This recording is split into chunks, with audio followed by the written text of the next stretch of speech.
बाद में हमें वर्ल्ड फेमस डॉक्टर कांजी को दिखाया जाता है। एक वक्त में उसकी बहन की मौत एक खतरनाक बीमारी से हुई थी जिसका कोई इलाज नहीं था। तब से उसने ये डिसाइड कर लिया था कि वो बड़े होके एक डॉक्टर बनेगा और अपना जीवन ऐसी दवाई बनाने में लगा देगा जो हर बीमारी को ठीक कर सके। और सालों तक पढ़ने के बाद फिर कांजी एक वर्ल्ड फेमस डॉक्टर बन जाता है और वो अपने वादे के अनुसार एक ऐसी दवाई बनाने में लग जाता है। और कभी कभी तो वो अपने खाने को भूलकर सारा टाइम इसी पर ही लगा देता है, जिस वजह से वो बहुत वीक फील करता है। और एक दिन ऐसे ही वो काम कर रहा होता है तो वो सोचता है कि मुझे थोड़ी देर रेस्ट कर लेना चाहिए और वो 40 मिनट का अलार्म लगाकर अपने सोफे पर सो जाता है। लेकिन 40 मिनट बाद भी उसकी आंखें नहीं खुलती हैं। इसका मतलब ये है कि इसकी भी किसी वजह से मौत हो गई है। अब अगले दिन जैसे ही उसकी आंखें खुलती हैं तो वो अपने आप को किसी और जगह पर पाता है जहाँ पर उसके पास एक लड़की खड़ी होती है जो उसे देखकर बहुत ही ज्यादा खुश हो जाती है और वो उसे फार्मा कह रही होती है, जिसे सुनकर तो कांजी बहुत ज्यादा कंफ्यूज हो जाता है। तो अब वो बाहर की दुनिया देखने के लिए अपने बेड से नीचे उतरता है तो उसे अपनी बॉडी बहुत ही ज्यादा कमजोर फील होती है। लेकिन तभी उसकी मेड उस पर चिल्लाने लग जाती है और कहती है कि अभी आपको आराम करना चाहिए। और वो बताती है कि कुछ दिन पहले आपके ऊपर बिजली गिर गई थी जिस वजह से आप कोमा में थे। ये सुनकर वो कहता है मुझे माफ कर दो, एक्चुअली में मुझे कुछ याद नहीं है। और तभी वो मेड उसको एक मिरर दिखाती है जो देखकर वो बहुत ज्यादा हैरान हो जाता है क्योंकि वो एक 10 साल के बच्चे की बॉडी में आ चुका था और उस बच्चे का नाम फार्मा होता है। फार्मा सोचता है कि उसे अपनी इस लाइफ के बारे में कुछ भी याद नहीं है, पर उसे अपनी प्रीवियस लाइफ के बारे में याद है कि वो सो गया था और जब वो अब उठा तो उसकी आंखें यहाँ पर खुली हैं और वो इस चीज से काफी ज्यादा कंफ्यूज था। तो वो अपनी मेड से कहता है कि क्या मैं ये बैंडेजेस उतार सकता हूँ। तो उसकी मेड उसके लिए गर्म पानी लेकर आती है और यहाँ बैंडेज उतारते हुए वो अपने हाथ पे एक मार्क नोटिस करता है जिसे देखकर तो वो मेड काफी ज्यादा डर जाती है। तो फार्मा उसे शांत करते हुए कहता है कि शायद ये लाइटनिंग की वजह से हो गया है। लेकिन वो मेड तभी प्रेयर करने लग जाती है और कहती है कि ये इस बात का सबूत है कि आपको गॉड ऑफ मेडिसिन ने आशीर्वाद दिया है। ये सुनकर फार्मा हैरान हो जाता है और उससे पूछता है कि गॉड ऑफ मेडिसिन कौन है। तो वो मेड कहती है कि आप गॉड ऑफ मेडिकल को भूल गई जिसकी पूजा आपकी फैमिली करती है। तभी फार्मा को मालूम होता है कि उसे अपनी इस लाइफ के बारे में कुछ भी नहीं पता है। तो वो उस मेड से पूछता है कि क्या तुम मुझे इन सब के बारे में कुछ बताओगी, मैं थोड़ा कंफ्यूज हूँ। तो मेड सबसे पहले अपना इंट्रोडक्शन देती है और बताती है कि मेरा नाम लोटे है और वो फार्मा को महल घुमाते हुए बताती है कि आपकी फैमिली एक रॉयल फार्मासिस्ट है जो कि रॉयल फैमिली के लिए मेडिसिन बनाती है। और फिर वो उसे उसकी फैमिली फोटो दिखाती है और वो उसे ये भी बताती है कि आपकी फैमिली मैजिक में भी बहुत ज्यादा अच्छी है। इस चीज को सुनकर फार्मा उससे पूछता है कि क्या मैं भी मैजिक यूज कर सकता हूँ। उस पर लोटे घबराते हुए कहती है कि अब आप ये मत कहिएगा कि आप मैजिक भी भूल चुके हैं, अगर ऐसा हुआ तो आपको टाउन से बाहर निकाल दिया जाएगा। इस पे फार्मा कहता है हाँ मुझे याद नहीं है। ये सुनकर तो पहले वो डरने लग जाती है, फिर वो कहती है कि आप मेरे अलावा किसी को ये बात नहीं बताएंगे और मैं आपको बता दूं कि आप वाटर मैजिक में बहुत ज्यादा अच्छे थे, इसीलिए आपको अभी से उसकी प्रैक्टिस शुरू कर देनी चाहिए। फिर हम देखते हैं कि फार्मा अपने रूम में बैठकर उसी की ही प्रैक्टिस कर रहा होता है और फिर वो अपने दिमाग में वाटर मॉलिक्यूल्स को इमेजिन करता है जिसकी वजह से उसके हाथों में से वाटर निकलने लगता है, जिसे देखकर तो वो काफी हैरान रह चुका था। अब वाटर तो निकल आता है लेकिन उसे वो रोकना नहीं आ रहा था, तो वो घबरा के सारे पानी को बाहर फेंक देता है और बाहर ही लोटे खड़ी होती है। तो वो फार्मा को देखकर ये समझ जाती है कि फार्मा अभी भी मैजिक यूज कर सकता है, तो वो बहुत ज्यादा खुश हो जाती है। और फार्मा यहाँ पर भी रुकता नहीं है, वो और भी ज्यादा मॉलिक्यूल्स को निकालने की कोशिश करता है। तो वो उन्हें निकाल भी पा रहा होता है और दूसरे हाथ से इरेज भी कर पाता है। तभी लोटे उसके पास आती है और उसे उसकी लाइब्रेरी दिखाने ले जाती है और बताती है कि यहाँ पर जितनी भी बुक्स हैं वो आप पहले ही पढ़ चुके हैं। तो वो वहाँ से बुक उठाकर पढ़ने की कोशिश करता है और सरप्राइजिंगली वो उनकी लैंग्वेज को आराम से समझ पा रहा था। अब फार्मा अपनी फैमिली के साथ डिनर करने जाता है तो वहाँ पर उसके फादर उसे देखकर कहते हैं कि मुझे बहुत खुशी हुई तुम्हें बिल्कुल ठीक देखकर, और जैसे कि मैंने तुमसे वादा किया था कि मैं तुमसे कुछ क्वेश्चंस पूछूंगा तो अब उसका समय आ चुका है। जिस पर उसकी मदर कहती है कि ये अभी तो ठीक होकर आया है, आप उससे कुछ देर बाद पूछ लेना। जिस पर फार्मा कहता है कि आप चिंता मत करें, मैं सब कुछ सही सही बता दूंगा। तो अब उसके फादर उससे सवाल पूछना स्टार्ट करते हैं और वो उनके सवालों का जवाब बिल्कुल ठीक दे देता है, जिस पर उसके फादर कहते हैं कि अब तुम बिल्कुल ठीक हो चुके हो तो अपनी ट्रेनिंग स्टार्ट कर दो। ट्रेनिंग का नाम सुनकर वो कंफ्यूज हो जाता है और सोचने लग जाता है कि कौन सी ट्रेनिंग, पर वो हाँ कर देता है। अब अगले दिन फार्मा अपनी ट्रेनिंग ट्यूटर एलिन से मिलता है, जो कि उसे मैजिक सिखाती है। लेकिन एलिन उसे देखकर काफी कंफ्यूज हो जाती है, क्योंकि फार्मा पहले उससे अच्छा बिहेव नहीं किया करता था और अब वो काफी काइंड हो चुका है। तो फार्मा उसे बताता है कि लाइटनिंग की वजह से मेरी मेमोरी फ्रीज हो चुकी है, जिस वजह से ज्यादा मुझे कुछ याद नहीं है। ये सुनकर एलिन शांत हो जाती है और वो उससे पूछती है कि डिवाइन आर्ट क्या है, लेकिन फार्मा को तो डिवाइन आर्ट के बारे में तो कुछ पता ही नहीं होता। तो एलिन उसे सब बताती है और एक रिवर के किनारे उसे ट्रेनिंग करवाने ले जाती है और वहाँ जाकर वो उसे कहती है कि चलो अपनी मैजिकल स्टिक निकालो, लेकिन इसके बारे में तो उसे कुछ भी मालूम नहीं होता। तो वो उससे कह देता है कि मैं इसको लाया नहीं हूँ। तो एलिन उसे अपनी मैजिक स्टिक दे देती है, लेकिन उससे पहले वो उसे एक डेमो करके दिखाती है ताकि वो उसे देख के सीख सके। और फिर उस डेमो को देख के फार्मा ट्राई करता है और वो इतना खतरनाक मैजिक करता है जिसे देखकर तो एलिन काफी घबरा जाती है। तो वो उसे चेक करने लगती है और उसका मैजिक नापने के लिए उसके हाथ में एक टूल पकड़ा देती है, जो कि मैजिक मेजर करता है। और फार्मा जैसे ही उस मैजिक टूल के अंदर अपना मानना डालने लगता है, वैसे ही वो मैजिक टूल टूट जाता है, जिसे देख के तो एलिन और ज्यादा घबरा जाती है और ये देखकर वो दहशत में आ जाती है, क्योंकि इतना खतरनाक मैजिक या तो गॉड के पास हो सकता है और या ही डीमन के पास। अब हम कुछ देर बाद का सीन देखते हैं, जहाँ पर एलिन और फार्मा एक बेंच पर बैठे होते हैं और यहाँ पर एलिन अभी भी डरी होती है। तो फार्मा उसे हंसाने की कोशिश करता है। तभी फार्मा को अपनी एक एबिलिटी का पता लगता है, जिसका नाम डिवाइन आई है, जिसकी मदद से वो किसी भी इंसान की इंजरी के बारे में पता कर सकता है। तो वो एलिन को चेक करने लगता है, जिससे उसे पता लगता है कि उसकी आंखों और उसकी उंगली में दिक्कत है। तो वो तुरंत जाके ही उसके हाथों को पकड़ लेता है और कहता है कि क्या तुम्हारी उंगलियों में दिक्कत है? इस पर वो हैरान होकर फार्मा से पूछती है कि आखिर तुम्हें कैसे पता चला? तो फार्मा बताता है कि मैंने अपनी आंखों को यूं किया तो मुझे तुम्हारी उंगली ग्लो करती हुई दिखी। इसे सुनकर तो वो बहुत घबरा जाती है और कहती है ये क्या, ये पावर तो एक नॉर्मल इंसान के पास नहीं हो सकती, आखिर तुम कौन हो? और वो डरते हुए फार्मा के पास से भाग जाती है। अब अगले दिन उन लोगों को पता लगता है कि एलिन की तबीयत इतनी ज्यादा खराब हो गई है कि वो फार्मा को आज ट्रेनिंग देने नहीं आ पाएगी। तो फार्मा के फादर फार्मा को एक मेडिसिन देते हैं और कहते हैं कि ये जाकर एलिन को दे आओ। तो फार्मा उस मेडिसिन को लेके एलिन के घर में पहुंच जाता है। तो वो यहाँ पे मेडिसिन को चेक करने लग जाता है, तो उसे पता लगता है कि ये मेडिसिन ज्यादा इफेक्टिव नहीं है। तो वो अपनी मैजिक की मदद से उस मेडिसिन में थोड़े चेंजेस करता है, जिससे कि एलिन बिल्कुल ठीक हो जाए। अब हम एलिन को देखते हैं, जो फार्मा से बचने के लिए फुल प्रोटेक्शन के साथ आती है। तो वो फार्मा से पूछती है कि क्या तुम मुझे मारने आए हो? फार्मा कहता है नहीं, मैं तुम्हें मारने नहीं आया। तो वो अपना मास्क उतार लेती है। तो हम देखते हैं कि सही में ही एलिन की हालत बहुत खराब होती है। तो वो उससे पूछती है कि तुम क्या करने आए हो? जिस पर फार्मा बताता है कि तुम बीमार हो ना, इसीलिए मेरे फादर ने तुम्हारे लिए मेडिसिन भेजी हैं और मैंने भी इसमें कुछ ऐड किया है। ये सुनकर तो एलिन डर जाती है और कहती है कि क्या तुमने जहर मिलाया है इसमें? तो फार्मा कहता है कि ऐसा कुछ भी नहीं है, तुम इसे खा लो, इससे तुम्हें कुछ भी नहीं होगा। लेकिन एलिन उसकी बात का यकीन नहीं करती है। तो फार्मा एलिन के पास आकर बैठ जाता है और उसे कहता है कि आप मेरी टीचर हैं, मैं आपको कभी भी कोई नुकसान नहीं पहुंचाऊंगा। अब आपको मुझसे डरने की कोई जरूरत नहीं है। तो वो उसके हाथों में कुछ फ्लावर्स देकर वहाँ से चला जाता है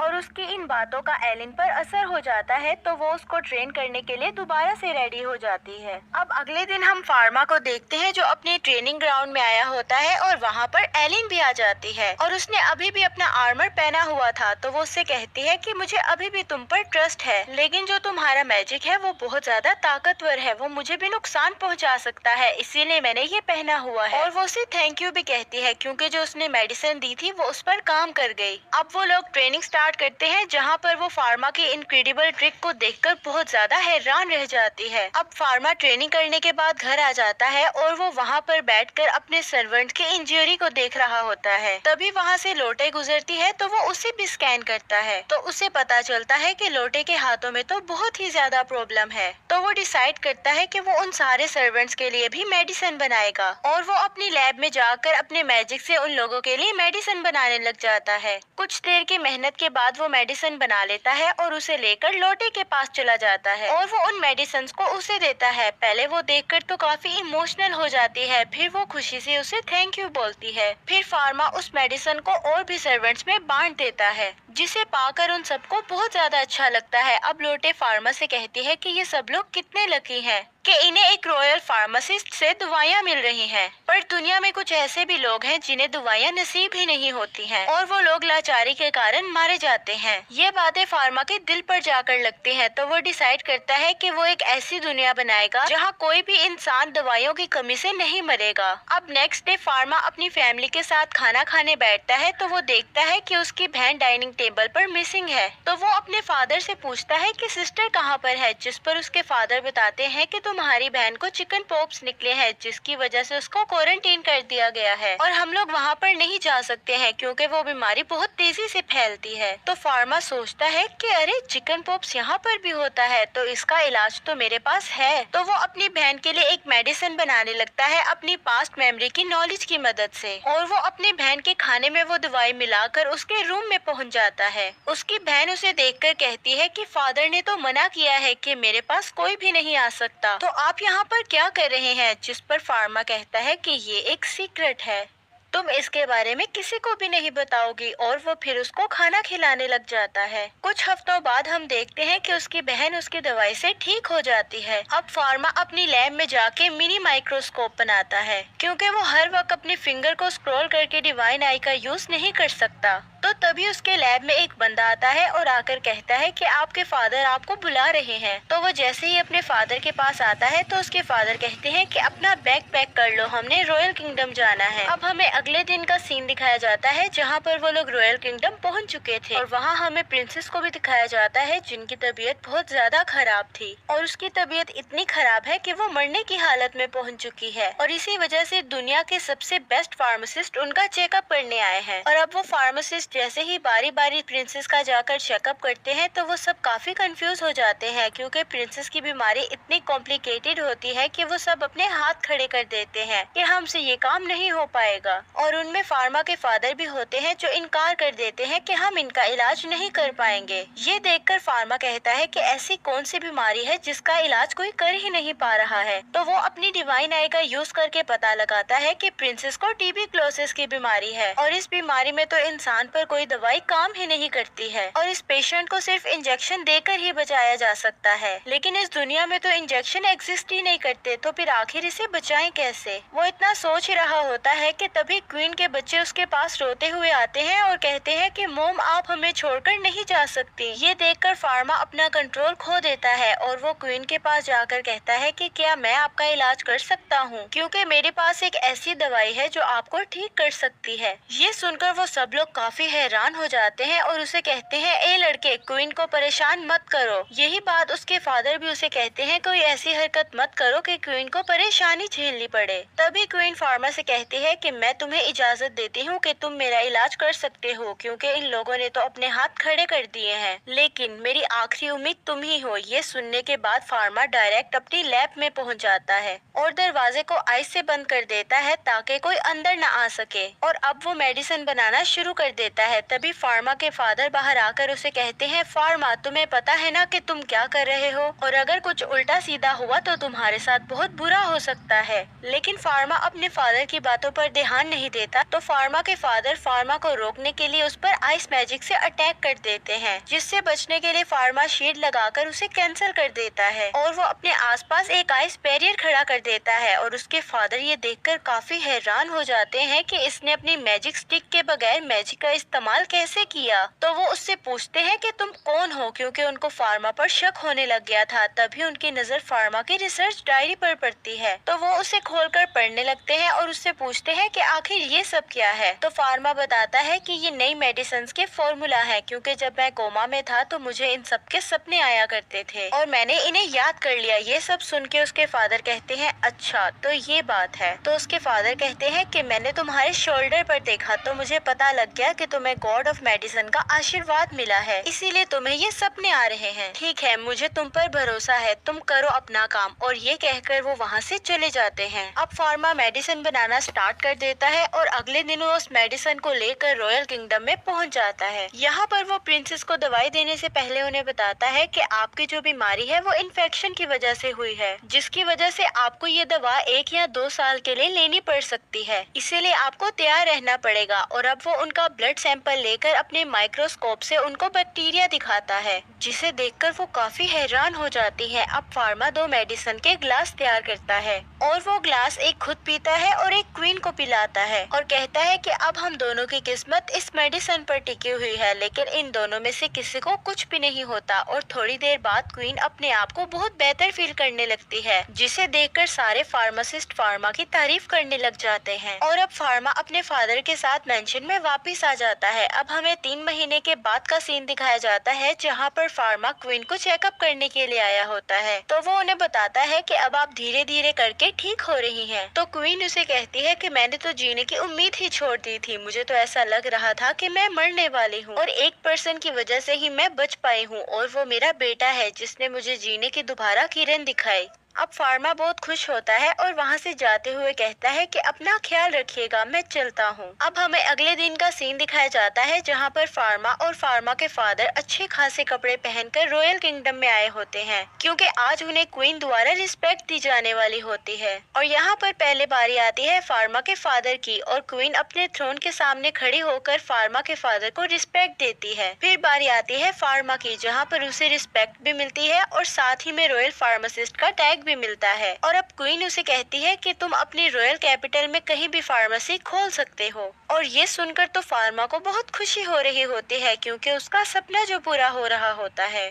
फिर फार्मा घर पहुंचकर पूरी कारपेंटर की फौज को बुला लेता है, ताकि वो अपनी फार्मेसी जल्दी से बनवा सके। लेकिन वो सोच रहा होता है कि मैं अपनी फार्मेसी का क्या नाम रखूं। और यहाँ पर वो बहुत सोचने के बाद फार्मेसी का नाम बताता है और कहता है कि मेरी फार्मेसी का नाम होगा द पैरेलल वर्ल्ड फार्मेसी। इस नाम को सुन के सब जोश में आ जाते हैं और फार्मेसी का काम स्टार्ट कर देते हैं। और अब यहाँ पर सारे कारपेंटर मिलकर फार्मा की फार्मेसी बोर्ड को तैयार कर देते हैं। तभी वहाँ पर एलिन आ जाती है और फार्मेसी का नाम देखकर बहुत ज्यादा खुश हो जाती है और कहती है कि नाम तो बहुत अच्छा रखा है तुमने। तो फार्मा उसे कहता है कि तुम्हारे ओपिनियन के लिए थैंक यू। अब एलिन उससे फार्मेसी के बारे में कुछ सवाल पूछने लग जाती है। तभी वहाँ पर एक बंदा आ जाता है और आकर उससे पूछता है कि तुम यहाँ के एम्प्लॉय हो या बॉस। तो फार्मा उसे बताता है कि मैं यहाँ का बॉस हूँ, जिस पर वो हंसते हुए कहता है कि अरे वाह, तुम तो बहुत छोटी उम्र में यहाँ के बॉस बन गए। और वो उसे कहता है कि मेरे पास तुम्हारे लिए एक बहुत अच्छी खासी डील है, क्या तुम मेरे साथ कोलैब करना चाहोगे? जिस पर फार्मा कहता है नहीं नहीं, मुझे तुम्हारे साथ काम करने में कोई इंटरेस्ट नहीं है। तो वो कहता है कि तुम बहुत पछताओगे, मेरे साथ कर लो कोलैब, तुम वैसे भी क्या ही इसमें कमा पाओगे। तो फार्मा उसे कहता है मैं वैसे भी इससे कुछ कमाना नहीं चाहता, मैं गरीब लोगों में सस्ती दवा बांटना चाहता हूँ। ये सुनकर वो बहुत हैरान रह जाता है और कहता है कि ऐसे तो तुम्हारी फार्मेसी डूब जाएगी, तो मैं तुम्हें बचा लूंगा, आ जाओ मेरी टीम में। लेकिन फार्मा इस पर भी इनकार कर देता है और वो फार्मा को फिर से फोर्स करने लग जाता है। तभी वहाँ पर एलिन खड़ी उसको कहती है कि तुम यहाँ से भागोगे या तुम्हारी पिटाई लगाऊं। तो वो मोटू एलिन से अपनी बेइज्जती करवाने के बाद वहाँ से चला जाता है। अब फार्मा अपनी फार्मेसी में आ जाता है और वो देखता है कि यहाँ पर तो सिर्फ 2 वर्कर्स हैं, जो कि वो खुद ही हैं। तो वो सोचता है कि हमें वर्कर्स को बढ़ाना चाहिए। तभी वहाँ पर लोटी भी आ जाती है और वो उससे काम मांगने लग जाती है और कहती है जैसे कि मैं घर में सब कुछ करती हूँ, यहाँ पर भी कर लूंगी। तो वो उसे रख लेता है, लेकिन अभी भी अकाउंटेंट पे एक इंसान की कमी होती है। तो वो सोचता है कि मैं कौन से अकाउंटेंट को रखूं जो थोड़ा एक्सपीरियंस भी हो। तो फार्मा अपने घर आ जाता है, जहाँ पर आकर वो देखता है कि उसके घर के जितने भी सर्वेंट्स हैं वो सब रो रहे होते हैं। तो वो सोचने लग जाता है कि ये सब आखिर रो क्यों रहे हैं। तो उसे पता लगता है कि उसके फादर के जो अकाउंटेंट है वो आज रिटायर हो रहे हैं, क्योंकि उनके पैरों में बहुत दर्द हुआ करता था, जिसकी वजह से वो सही से चल भी नहीं पाते थे। ये बात सुनकर वो कहता है है कि अगर मैं आपके पैरों का इलाज कर दूं तो आप मेरे साथ काम करेंगे,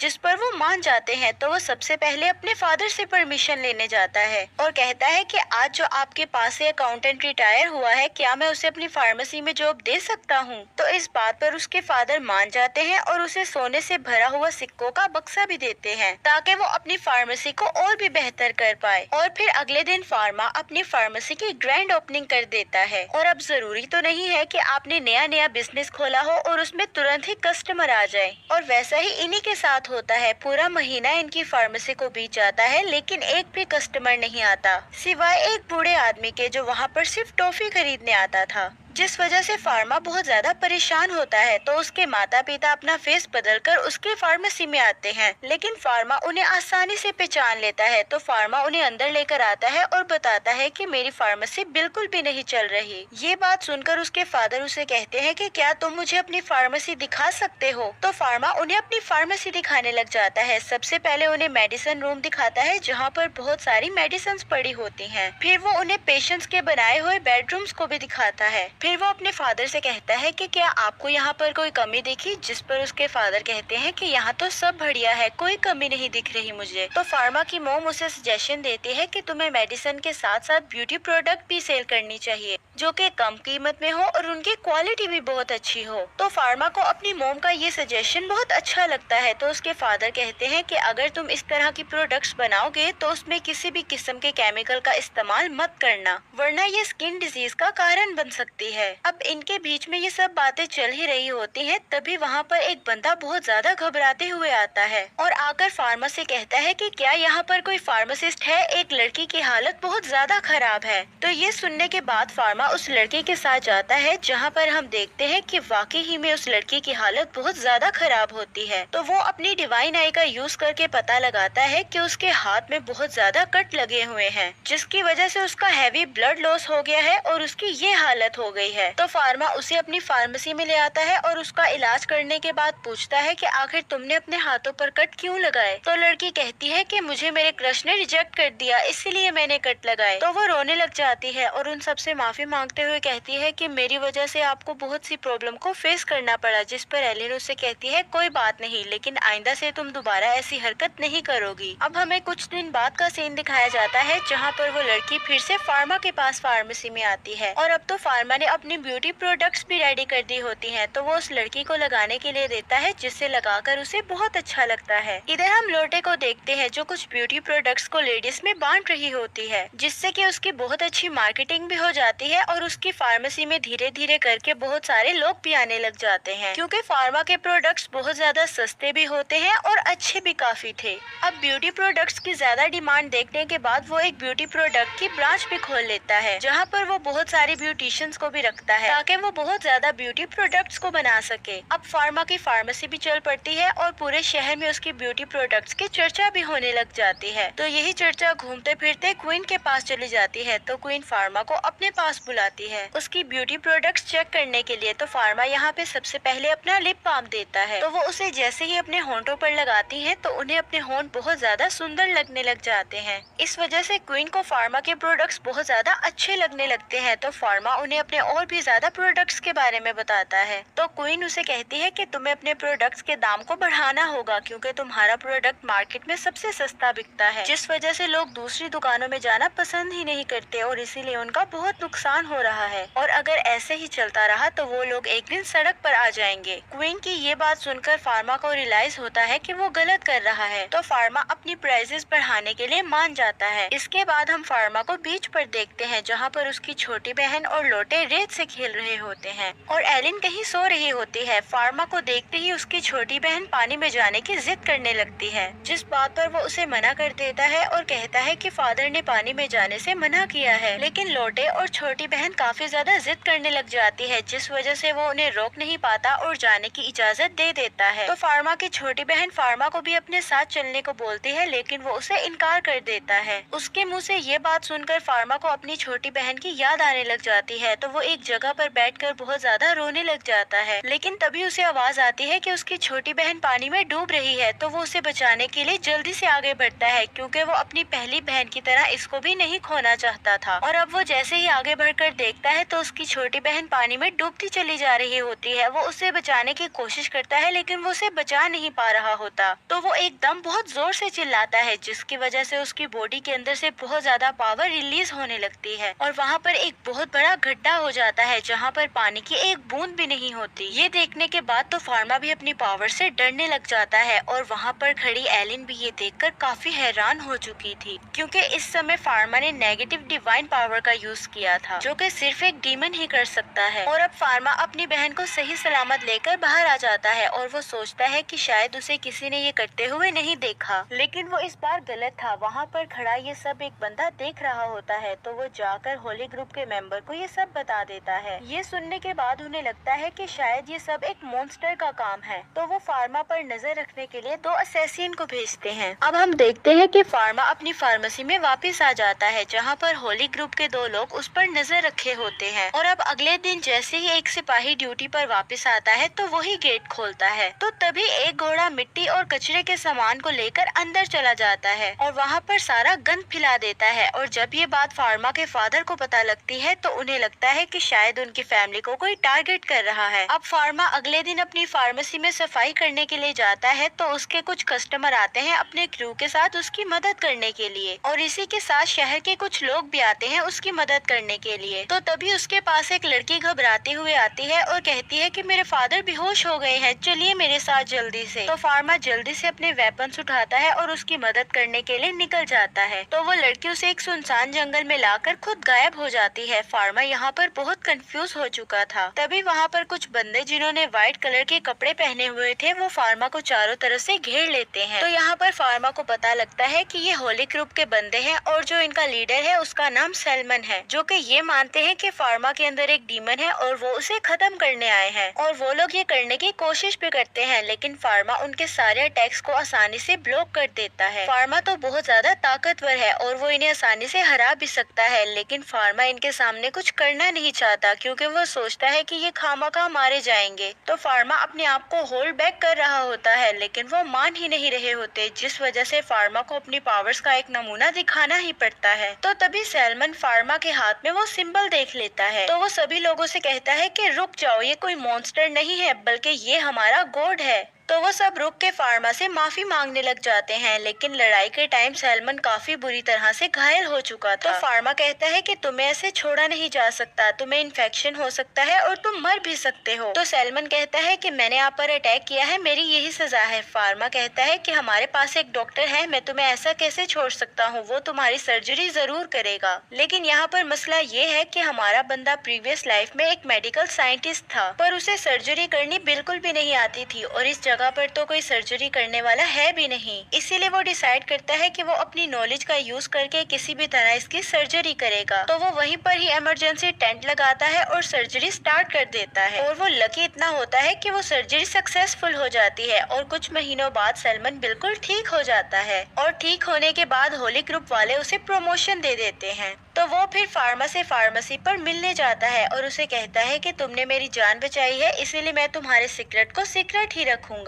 और यहाँ पर सैलमन फार्मा के लिए बहुत सारे गिफ्ट लेकर आया होता है और उनमें से एक उनकी होली ग्रुप की स्टिक भी होती है। तो फार्मा जैसे ही उस स्टिक को उठाता है तो वो अचानक से ग्लो करने लग जाती है। तो सैलमन कहता है कि तुम्हें स्टिक ने चुन लिया है। ये देखकर तो एलिन बहुत ज्यादा एक्साइटेड हो जाती है और फार्मा से कहती है कि क्या मैं एक बार इस स्टिक को छू सकती हूँ। तो फार्मा उसे वो स्टिक दे देता है, लेकिन वो अचानक से ही उसके हाथ से वो स्टिक आर पार हो जाती है। तो हमें पता चलता है कि इस स्टिक को सिर्फ वही होल्ड कर सकता है जिसे इस स्टिक ने खुद चुना हो।